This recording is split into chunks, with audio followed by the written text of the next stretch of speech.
3 April deputy speaker کی rolling پہ فیصلہ آنا تھا اور 7:30 بجے اس کے لیے مقرر کیا گیا تھا. وہ فیصلہ تو سنا دیا گیا, لیکن اس کا مختصر آرڈر آج سنایا گیا اور جو تفصیلی فیصلہ ہے وہ فیصلہ بعد میں سنایا گیا. مختصر آرڈر میں تو یہ کہا گیا ہے کہ 3 اپریل کی ڈپٹی اسپیکر کی رولنگ جو ہے وہ خلاف دستور ہے. اسی لیے جب وہ خلاف دستور ہے تو اس کے اوپر جتنا بھی سپر اسٹرکچر کھڑا کیا گیا ہے وہ ساری صورتحال اور وہ ساری ڈیولپمنٹ وہ بھی خلاف دستور تصور ہوگی اور اسمبلیوں کو بحال کر دیا گیا ہے.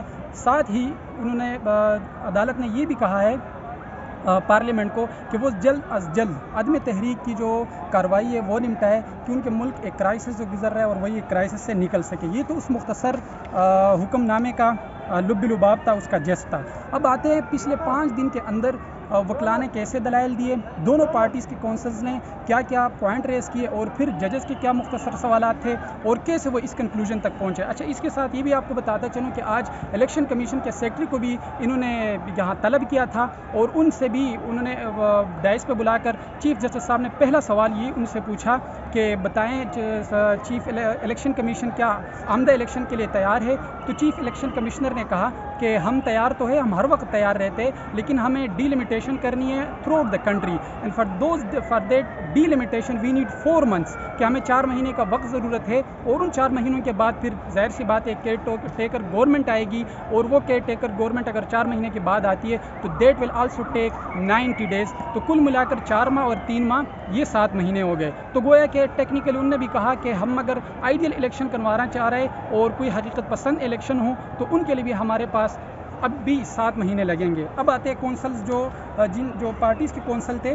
ان کے مختصر انتہائی سکسنٹ مینر میں یہ دلائل آپ لوگوں کے سامنے رکھوں گا. سب سے پہلے دن اتوار کے دن تو ایک رسمی کارروائی ہوئی, سو موٹو لیا گیا تھا. اس کے بعد اگلے دن فاروق اچ نائک صاحب کے جو دلائل تھے ان دلائل کا خلاصہ یہ تھا کہ ان کا مین فوکس تھا لیو ٹو نو کانفیڈنس موشن جو آرڈر 30 رول 37 میں لکھا ہوا ہے اور وہاں پہ وہ لیو گرانٹ کی جاتی ہے. میرے خیال میں سب رول 4 ہے اس لیو پہ تھا کہ جس پہ بار بار جسٹس منیر صاحب پوچھ رہے تھے کہ کیا وہ لیو گرانٹ ہوئی ہے یا نہیں ہوئی.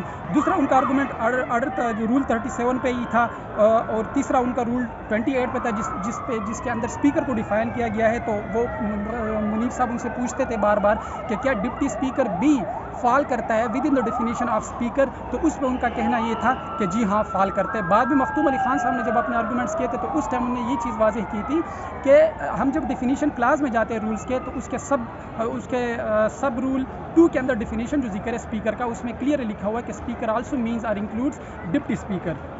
اچھا, اس کے بعد فاروق اچ نائک صاحب جو تھے وہ اس کے ساتھ زیادہ تر بحث ججز کی ٹیکنیکلٹیز پہ رہی اور وہ زیادہ تر ٹیکنیکلٹیز پہ جا رہے تھے. 2 گھنٹے انہوں نے بحث کی تھی اور وہ انہی پوائنٹس پہ تھی. اس کے بعد جو اگلے دن آرگومنٹس ہونے تھے وہ رضا ربانی صاحب نے سٹارٹ کیا اور رضا ربانی صاحب کا مین آرگومنٹ یہ تھا کہ this is not the matter of procedure illegality rather this is the matter of constitutional illegality اور کانسٹیٹیوشنل وائلیٹ ہوا ہے, آرٹیکل 95 وائلیٹ ہوا ہے اور یہاں پہ آسٹر کلاس جو ہے آرٹیکل 69 وہ نہیں لگے گا کیونکہ یہاں پہ جب آئین کی خلاف ورزی کی بات آتی ہے تو دین دا سپریم کورٹ کمز فارورڈ اور وہ تحفظ کرتی ہے. اس کے بعد ان کا یہ تھا کہ جوڈیشل کمیشن بنایا جائے جو مذکورہ خط ہے اس خط کی تحقیقات کے لیے. پھر انہوں نے کہا کہ 25 مارچ کو ہم نے وہ اپوزیشن نے 172 ممبرس کی اسٹرینتھ شو کی تھی میننگ دیئر بائی کہ we have the majority in the house اور ہم بہت زیادہ توقعات ہے کہ ہماری تحریک کامیاب ہو. اچھا, ان کا آخری آرگومنٹ یہ تھا کہ if the very foundation is defective and flawed one then the entire superstructure built upon that foundation which is a defective foundation the superstructure will also be declared as a defective and flawed one. تو ان کا یہ argument آج اس میں بھی آیا ہے مختصر حکم نامے بھی. اس کے بعد مختوم علی خان صاحب کے آرگومنٹس اور بہت ہی لینتھی تھے اور بہت زیادہ کنونسنگ تھے. ان کا وہ سب سے پہلے عدالت کو فیکٹس پہ لے کر چلے کہ 7 تاریخ کو کیا ہوا, 8 مارچ کو کیا ہوا, 8 کے بعد پھر آگے کیا ہوا, اس کے بعد 21 مارچ کو کیا ہوا, 21 مارچ سے بعد جا کر 25 کو پھر کیا ہوا, 25 کے بعد 28 کو, پھر 31 اور اسی طرح 3 اپریل کو پھر کیا ہوا. انہوں نے بھی یہ کہا کہ this is not the matter of the violation of procedure اور this is not the matter of irregularity rather this is the matter of the violation of the constitution. ان کا بھی یہ ایک مین آرگومنٹ تھا. انہوں نے بھی یہ کہا کہ leave to move no confidence motion has been granted on 28 of the March. تو انہوں نے کہا کہ یہ تھریش ہولڈ بھی ہم کراس کر چکے. دوسری بات انہوں نے یہ کہ آگے انہوں نے یہ کہا کہ ڈپٹی اسپیکر کا جو رولنگ ہے دیر از ملیس، وہاں پہ بدنیتی صاف واضح ہے اور اس بدنیتی پر وہ مبنی ہے، لہٰذا اس رولنگ کو بھی ہم ویلڈ نہیں کہہ سکتے. انہوں نے پھر یہ بھی بات کی کہ once no confidence motion has been moved then there is no way other than to conduct the no confidence motion. یہ اسپیکر کا جو رول ہے وہ اس ٹائم پہ ایک اسپیکٹیٹر کا بن جاتا ہے، ایک پریزائڈنگ آفیسر جیسا بن جاتا ہے اور اس کو ہر صورت پھر کنڈکٹ کرانا ہوتا ہے. بعد میں جو منصور عثمان صاحب تھے وہ بھی نون لیگ کے بیہاف پہ اپیئر ہوتے اور ان کا مین آرگومنٹ یہی تھا کہ جب 95 کے اندر جو لمیٹیشن دی ہوئی ہے کہ جو نو کانفیڈنس موشن جب موو ہوگا تو اس پہ جو اسپیکر کاروائی کرے گا تو لیس دین 3 days نہیں ہوگا اور مور دین 7 days میں نہیں ہوگا، گویا کہ 3 اور 7 دن کے درمیان ہوگا. تو انہوں نے کہا کہ once we enter in that arena of time یا اس ڈیوریشن میں جب ہم داخل ہو جاتے ہیں تو پھر کوئی آپشن نہیں بچتا سوائے عدم اعتماد پہ کاروائی آگے بڑھانے کا. اچھا، مخدوم علی خان صاحب نے جو 2 بہت بہترین ججمنٹس دی تھی، ایک کرمانی کی ججمنٹ تھی PLD 1958 سپریم کورٹ 397 اور PLD 1989 کوئٹہ 25. یہ جو دونوں ججمنٹس کی گونج آخر تک ہر کونسل کی آرگومنٹس میں سنائی دینے لگی تھی. ان کے بعد پھر آرگومنٹس تھے علی ظفر صاحب کے آرگومنٹس تھے. علی ظفر صاحب نے جب اپنے آرگومنٹس کیے ان کا پہلا پوائنٹ یہ تھا کہ میں اس چیز پہ آرگومنٹس کروں گا کہ ویدر دا میٹر سب جو just before this honourable court is justiciable اور ناٹ جسٹیشیبل. تو انہوں نے کہا کہ clearly to my view that is not justiciable اور یہ کورٹ ڈیل ہی نہیں کر سکتی. ان کا آگے یہ تھا کہ جب یہ ڈیل نہیں کر سکتی تو ہم آگے دیکھیں گے کہ آگے جو فردر ڈیولپمنٹ ہوئی ہے، ڈیزولوشن آف اسمبلی ہے اور یہ ساری ڈیولپمنٹ جب وزیر اعظم نے کی تھی اس کا کیا اثر پڑے گا. اسی طرح انہوں نے کہا کہ 69 کا جو آرٹیکل ہے دیٹ از آؤسٹر کلاز، یا آؤسٹر آرٹیکل وہ کورٹ کی جورسڈکشن کو نکالتا ہے and court does not have any jurisdiction with regard to the proceeding of the parliament.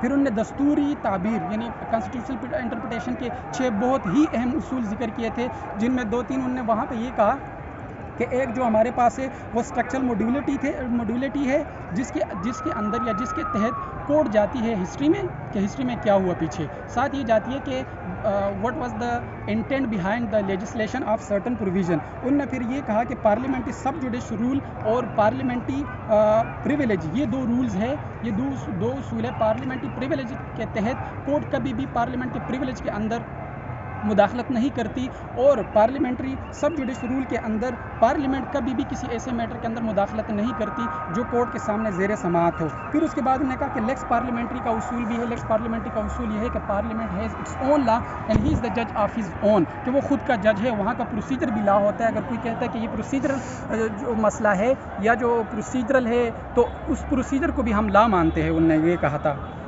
پھر انہیں ریٹائرڈ جج اس ایک دن پہلے جو جج صاحب ریٹائر ہوئے تھے ان کے آرگومنٹس، ان کا ایک خطاب سے انہوں نے ایک اقتباس نقل کیا تو انہوں نے کہا تھا کہ ہمیں جو ہے نا اختیارات کا جو توازن ہے اداروں کے اندر وہ توازن ہر صورت برقرار رکھنا ہوگا اور اس توازن کا انہوں نے کہا تھا کہ that is a very delicate balance and we must maintain between the institutions, اور وہ تبھی ہم مینٹین کر سکتے ہیں کہ جب میوچول رسپیکٹ ہو اداروں کے اندر.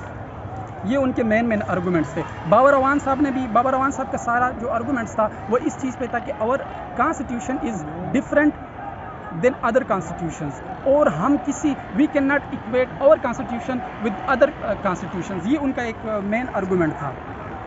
اچھا، اس کے بعد اٹارنی جنرل صاحب کے آرگومنٹس تھے. اٹارنی جنرل صاحب نے بڑے لمبے آرگومنٹس کیے تھے. ان کو 27A کا ایک نوٹیفیکیشن ایشو ہوا تھا اور نوٹس ایشو ہوا تھا. تو انہوں نے یہ کہا تھا کہ I will not take instructions from anyone, rather I will argue this case on my own behalf. اور انہوں نے خود ہی وہ اپنے بہاف پہ آرگو کیا. ان کا مین آرگومنٹ یہ تھا کہ 69 کا جو بار ہے وہ آسٹر نہیں ہے، وہ کورٹ کی جورسڈکشن کو آل ٹوگیدر آسٹر نہیں کرتا، وہ کوئی فائر لائن جو ہے نا وہ کھینچتا نہیں ہے، بلکہ وہ کورٹ کو یہ اختیار دیتا ہے کہ وہ کورٹ پروسیڈنگز کو دیکھے. لیکن کورٹ نے ایک چیز یہ کرنی ہے کہ کورٹ نے یہ حدود طے کرنے ہیں کہ وہ پارلیمنٹ کی پروسیڈنگ کے اندر کس حد تک جا سکتی ہے اور کن کن پروسیڈنگز کو پارلیمنٹ ٹچ کر سکتی ہے اور کن کن پروسیڈنگز کو پارلیمنٹ ٹچ نہیں کر سکتی. اور اٹارنی جنرل صاحب کا یہ آرگومنٹ اپنے جو ہی دوسرے وکلاء تھے حکومت کے ان سارے وکلاء کے مخالف تھا.